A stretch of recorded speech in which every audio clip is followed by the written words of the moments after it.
Episode number 227, Authentic and Engaging Worship with Doug Hood. Part 1. Let's do it. This is the definitive podcast for helping you plan, create, and execute dynamic worship experiences at your church. Useful, practical content in the areas of production, worship, communications, first impressions, and more. This is Making Sunday Happen. Well, hey guys, welcome to the podcast. Merry Christmas. Hope you had a great one and Happy New Year. You might be listening to me this week as you're traveling home from the holidays, so stay awake and be safe on the road traveling home. This week's episode of our show is sponsored by our friends at Subsplash. Subsplash is the leading provider for church apps and engagement tools. You can check them out today at subsplash.com. And speaking of apps, we are so proud to announce our brand new 1230 Media app. It's available now in the App Store and on Google Play. You can get them, our app, wherever apps are available.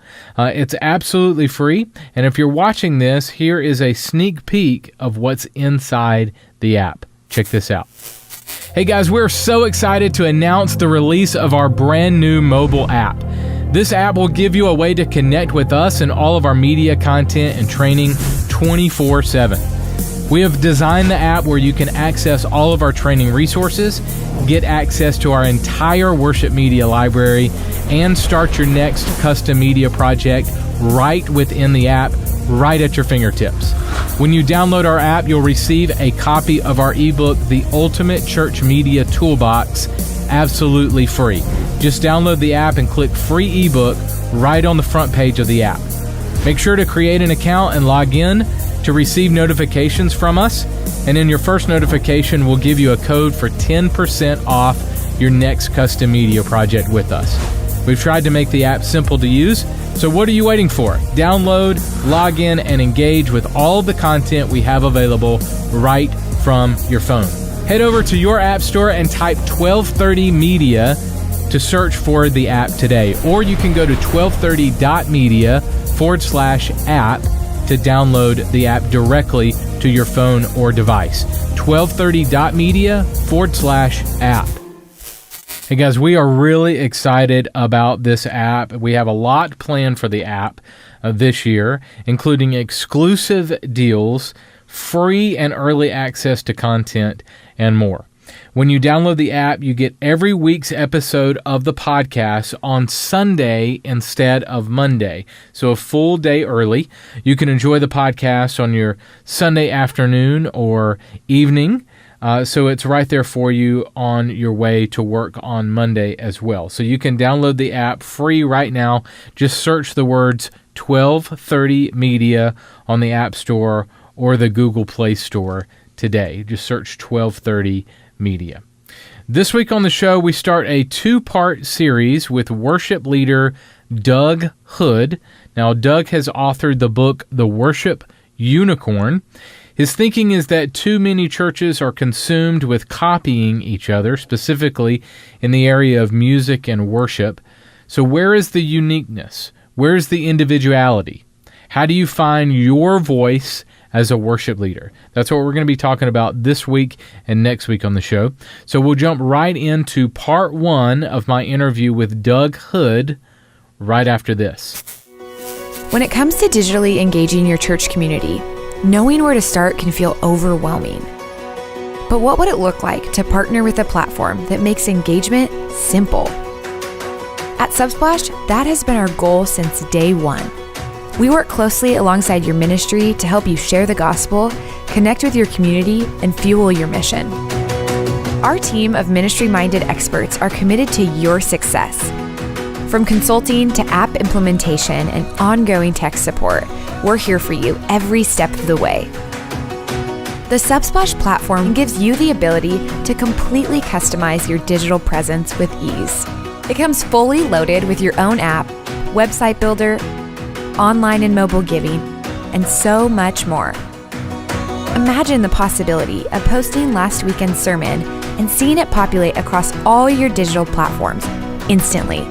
We take care of the hard stuff, like writing code and updating your software, allowing you to save time for what matters most, making disciples and sharing the gospel. Lord, I know without you I am nothing. I cannot do what you call me to do on my own. I am desperate for your presence in my life. We do all of this while providing you the metrics and analytics that matter most, so you can see how your community is engaging with your content and connecting with your ministry. From day one, the Subsplash platform was built to be an all-in-one solution that drives your ministry towards ultimate engagement. At the end of the day, our goal is simple: to partner with your ministry and help engage your community. Our team is ready to help you do just that. So connect with us today and learn how Subsplash can serve you.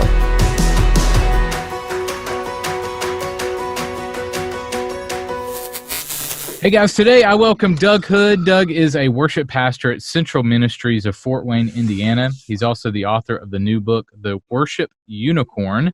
So be sure to pick it up at Amazon today. Doug, man, thank you so much for hanging out with me today. Appreciate it. Yeah, good to be here. Thanks for the invitation. Appreciate it. Absolutely, man. So tell me a little bit about your role at Central Ministries and just kind of what the Lord has been doing with you the last few years. Yeah, my role is worship pastor, so I lead a couple services every weekend. We've like most churches, we've kind of evolved over the years. From back in the day, we had one service, and then we had two, and one time we had as many as five, and we've had a multi-site. We still have a multi-site, so we've added Friday night church, Sunday morning church. So currently, I lead two services every Sunday morning. Awesome, man. So the book, I got it here, Worship Unicorn. Yeah. So tell me what led you to write the book and put it together. Yeah, I had as a worship leader, as a just kind of a creative person, I jot down ideas from time to time, and so I've got a lot of ideas kind of floating around in my head, and I put those down in various places. And a couple of years ago, I just was kind of looking at some of these ideas, and I had kind of thought about it, a few times of writing a book, and one of the guys in my office one day, just out of the blue, he sends me an email, and he said, "Hey, this is going to sound really strange, and it's going to come out of nowhere." He said, "But have you ever thought about writing a book?" And I said, "Oh, okay. Well, maybe that's my confirmation that I'm supposed to write a book." Yeah. So that's kind of how it started, maybe about a year and a half ago, and I kind of started to frame the ideas. I wanted it to be really simple. I didn't want it to be something that was really super deep and really, really heavy, but I wanted it to be like real things that people that really want to lead better could do, and so that's why at the end of the chapter, every chapter we have, here's an idea, here's an action item, a piece of homework that you can do this week to try to lead better. And so my heart is to try and help people lead worship better, not lead songs better, because we need more worship leaders. We don't need more song leaders. Right. And so that's kind of the gist of it. And also one thing to clarify, I am not the worship unicorn. So some people see that, and the worship unicorn does not refer to me. It refers to, we all have these amazing moments in worship where just everything goes right, and we have our favorite song, and, you hit that moment and the congregation comes alive, and you feel God walk into the room, and it's just awesome, right? So it's that moment that we want. And then we've also probably had the scenario where we come to church the next week and then everything just falls flat. And nothing's happening, and we're like, well, hey, what happened last week? I want to bottle that and recreate it. Now we know we can't bottle it, but the unicorn concept is like chasing that thing that just happened last week. How can we try to have that happen more often? Yeah, I was going to ask you about that. So if we're honest, sometimes worship leaders or anyone in ministry for that matter, we can fall into copying either ourselves or others instead of creating. So tell me how the book kind of captures that chasing after my uniqueness, chasing after the unicorn.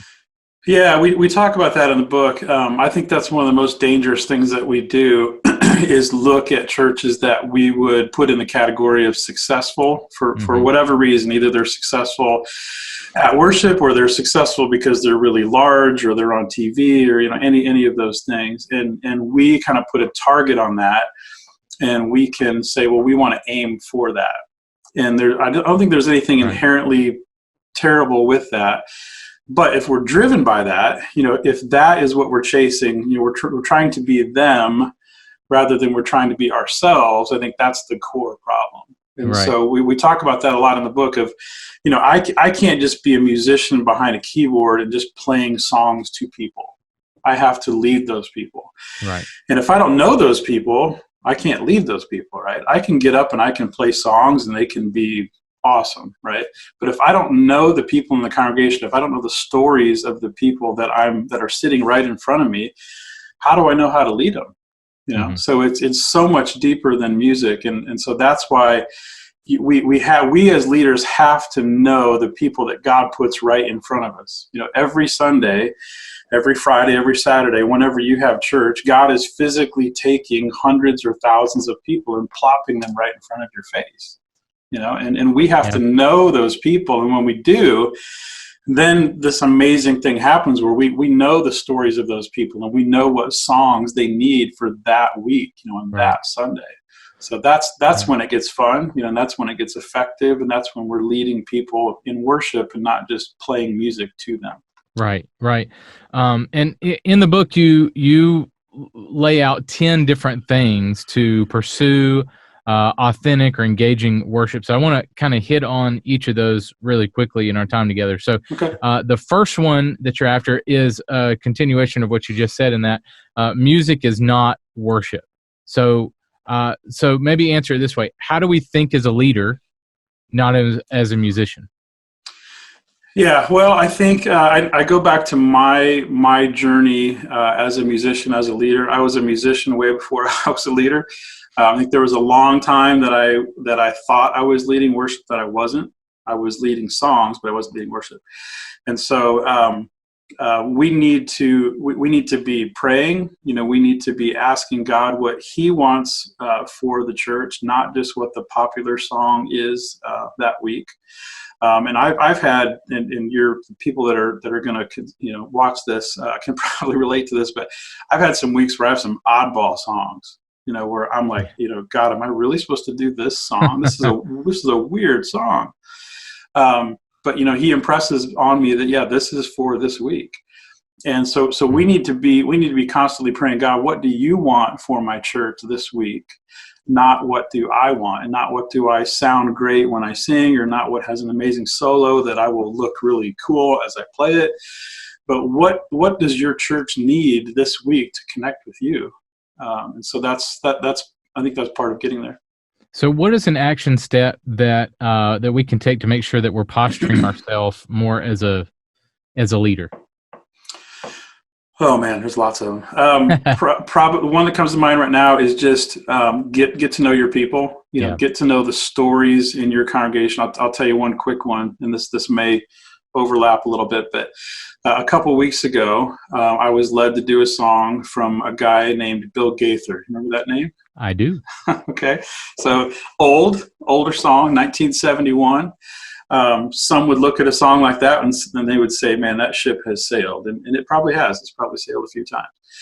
But for whatever reason, I led to do that song because he lives. Now, we don't do it in the traditional way, so it's tweaked a little bit so it sounds current and it's fun. And it's really powerful. But for whatever reason, God led me to do that song that week. And I got a note that day, later Sunday afternoon, I got a text from a family. And they said, how could you know that we need that song that day? And I said, and we probably know, I didn't know. I didn't know they needed that song. But the details of that are that there was a person in our church that was getting ready to check out of this world. So she had twice had kind of gone through some pre-suicide things, so she was figuring out how she's going to check out of this world. And she came in, this is 2 weeks ago. She came in and I think it was the first song of the day, actually. And so here's somebody that's ready to, check out. And she hears and she sees the words up on the screen, because he lives, I can face tomorrow. Mm-hmm. My life is worth the living because he lives. And that family looked at each other and they're like, how could Doug know what we need today? I didn't know. but that's what God led me to that day. And so as we connect, and then I was able to connect with them on a really deeper level and encourage some other people with the story. And so those are the kind of real things that are going on in our church. But we need to get to know people. We get to have relationships with them, know what they're struggling with. We can't just be people that are, in my case, I stand behind a keyboard. I can't just be a guy that stands behind a keyboard and plays music every week and goes home.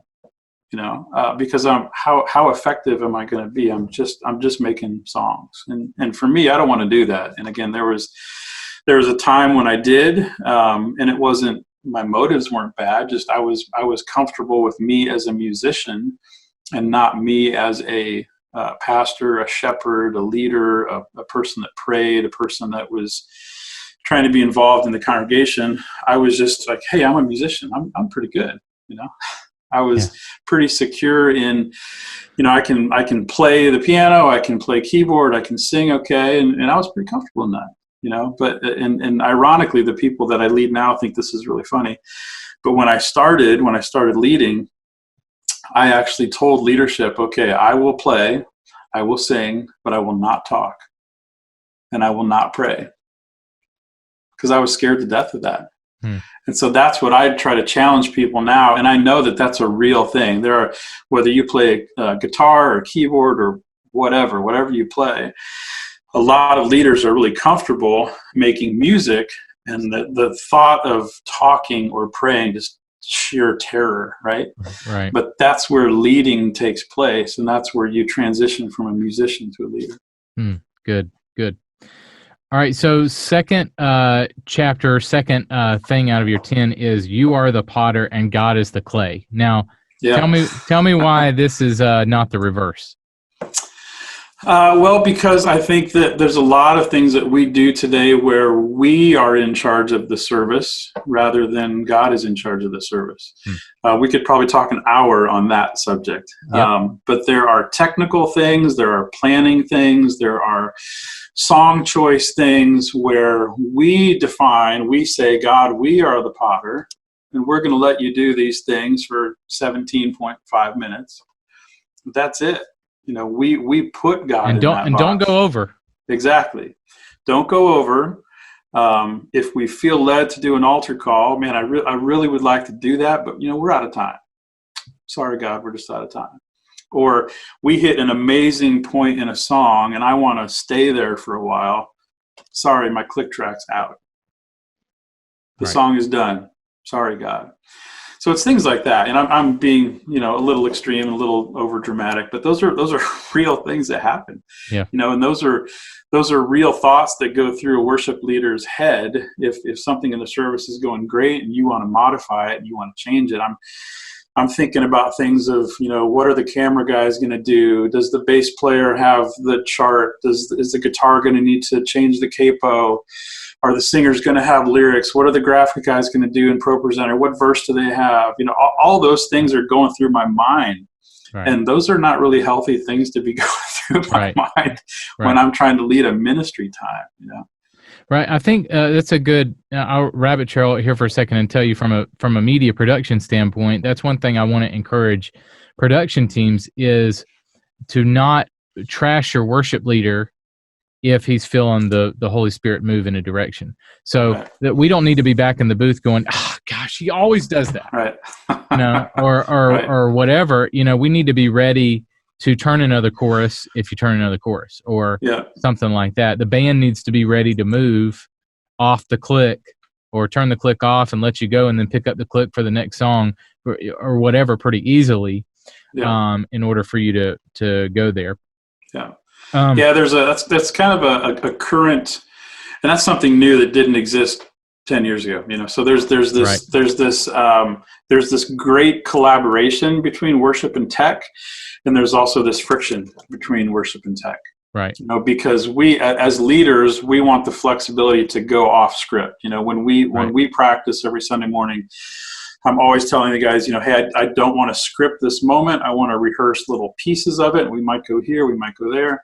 And, we as leaders can't just live in this, like the Wild West and not include the tech team as far as where we think we might go. So that's not fair. Right. But we also need to, we collectively, we as worship and tech, I think we need to create an environment where there is some of that freedom and we're not locked in a box. Because if we put ourselves in that box, we really do become the potter, and God is not the potter. Right. So I was going to say that too from the flip side, and you just spoke to that as the worship leader, if you can let the team know, it obviously there are times when you can't. But even in rehearsal to say, hey guys, there might be a chance I might go off script here, so just everybody know, that this is what's coming. Or maybe in the moment, you can actually speak it and say, right, hey guys, we didn't plan to turn another chorus here, so we're, the lyrics are going to find us or whatever. Right. Where you're setting your team up without throwing them under the bus. Exactly. Yeah, and I think we also need to, and this is a topic I could talk for probably 9 hours about, but I won't. But we need to give ourselves some freedom and also some grace, a lot of grace. So when these great moments happen that we want to happen, those unicorn moments, and things technically are not perfect, and our stream is going out there it may go out to 10 people or 1,000 people or 1 million people or whatever. But we all need to care about what's happening in that moment spiritually, way more than how technically perfect it is. Good. And I'm a perfectionist. I'm super critical of what I do and what we all do. So that's just kind of in my nature. But we as leaders need to be able to focus on what's happening spiritually is 100 million times more important than if all of our cues are rock solid and perfect. Right. Good. Okay, let's get to number 3, and that is you talk about facts versus stories and connecting with people through stories. So tell me some practical tips that I can use stories woven in my worship set. Yeah, I think stories is just a matter of, again, we need to be shepherds of our people and not just playing to them. So as we get to know them, every church has stories. Every week, probably your church has people that are going through real things right now that they're struggling with, or they just came through something and they have this great story of victory. There is an abundance of stories in your church.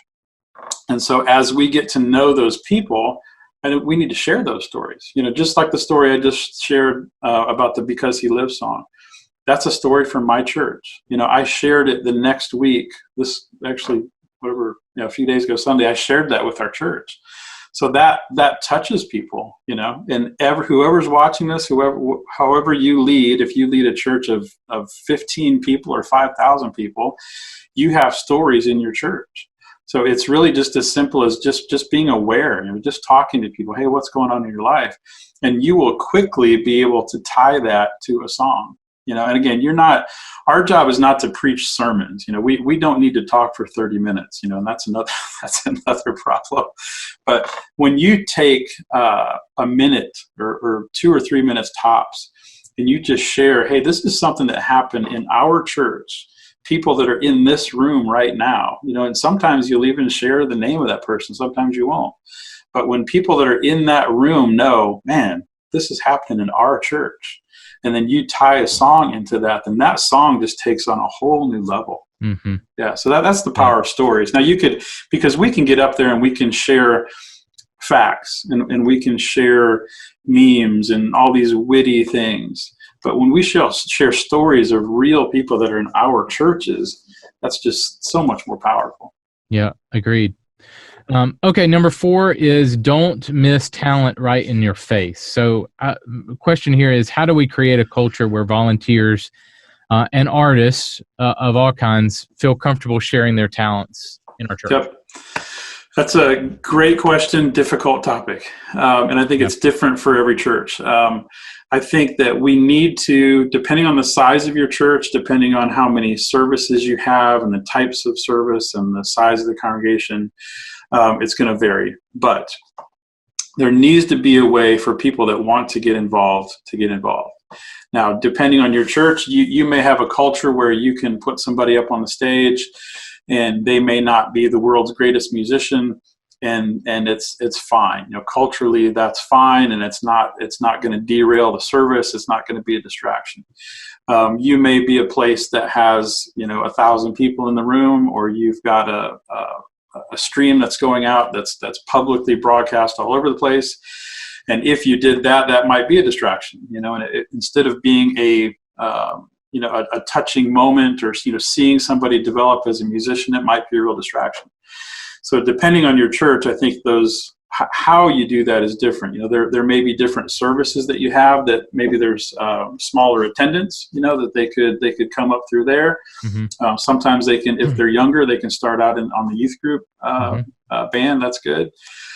Sometimes they can just come, depending on how you do rehearsals. You can come and say, hey, hang out with us for a month or two and just jam with the band. Right. And you might find out, hey, these guys are a great fit, or you might find out collectively that, hey, they're not a great fit. So I think that one's a little tricky, just depending on the size of the church and kind of how public or maybe not public your services are. Right. Good.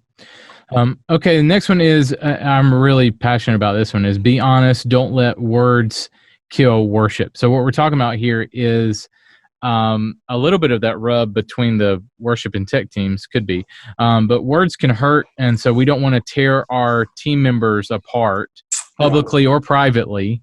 Yep. And expect to have a solid team and a solid culture. So tell me how we can not destroy others and lead worship at the same time.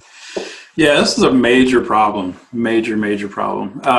And what it means is I've experienced this. I've seen it in other churches. Like Carl, if you and I are at church and I'm the worship leader, and let's say you're my sound guy. Mm-hmm.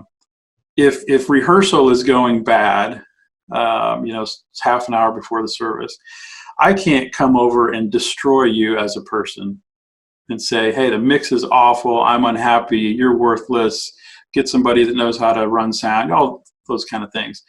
I can't then a half an hour later stand up on the stage and lead everybody in worship. Right. I can't do that. But it happens. That happens all the time. I have seen pastors and worship leaders and tech guys just destroy each other verbally. Yep. And then all of a sudden it's service time, and it's like somebody flicks a button, and you're it's almost like you're acting this part, and it's a job. Yep. And this can't be a job. This can't be a gig. This has got to be something that you're called to. It's got to be something that you're passionate about. And so we just need to treat it. We need to be nice. I mean, this is deeper than worship things. We just should be nice to each other. But some practical things. One of the things that we do at our church, because every church has things go wrong, right? Every church has tension. Every church has things that come up that'll create, some conflict between people. One of the things that we have tried to do, which we do a pretty good job at, I can't say we always do it, but a pretty good job, is I try to commit to, on Sunday mornings, is not the time to talk about all this conflict. Good. Okay. So even if you do the world's worst mistake and I want to kill you, let's kill each other Monday. Let's not do it. Let's not do it Sunday. Right. Because I don't want that in my head, as I'm trying to lead. You don't want that in your head. So it's not healthy in that moment. It's not healthy for the service. It also lets everybody just kind of diffuse, a little bit, and then talk about it Monday or Tuesday. So good. That's a real practical thing, because we used to, again, we do multiple services. And so what would happen for us is we would do the first service, and then whatever went wrong technically after that service, we're all complaining to each other, hey, what went wrong? Hey, we need to fix this. And then when we get ready for second service, my brain is not in the right space. Because we're working. Oh, yeah. Yeah. So that's a good thing. Just commit to talk about it. Just don't do it Sunday. Yeah, that's really, really good. Yeah. I would add to that and say one of the worst things that you can do from the stage is call people out. Yes. From the mic. Yes. I'm sorry, guys. Our sound guy is struggling today. Or yes. Is it going to be up on screen? I don't know. Is it, everybody? I don't know. Hey, that's the absolute worst. Yeah. One, it makes people feel horrible because we're working on it in the back. Could be. Yep. And also too, it shows that your team's not unified. Right. One, you're bashing people publicly. Yep. It's awkward in the room. Like it's Yep. just bad all around. Yep. Yeah, it's a good little sidebar there. A really good conversation for worship leaders and tech teams is to talk about your contingencies. So talk about when things go wrong, what are we going to do? Because there's not a whole lot of things that go wrong. They're usually the same things. You know, hey, all of a sudden my monitors don't work, or the computer just froze up and we don't have a sermon. So the same kind of things happen in churches all over the place. So just talk about it so that you know, okay, when this happens, and it will happen, what do we do? And that's a really good conversation to have, because some people think if you just talk about it enough or yell at each other enough, all these problems go away, and they'll happen again. So it's important that we know how to deal with it. The show notes for this episode are available now at MakingSundayHappen.com.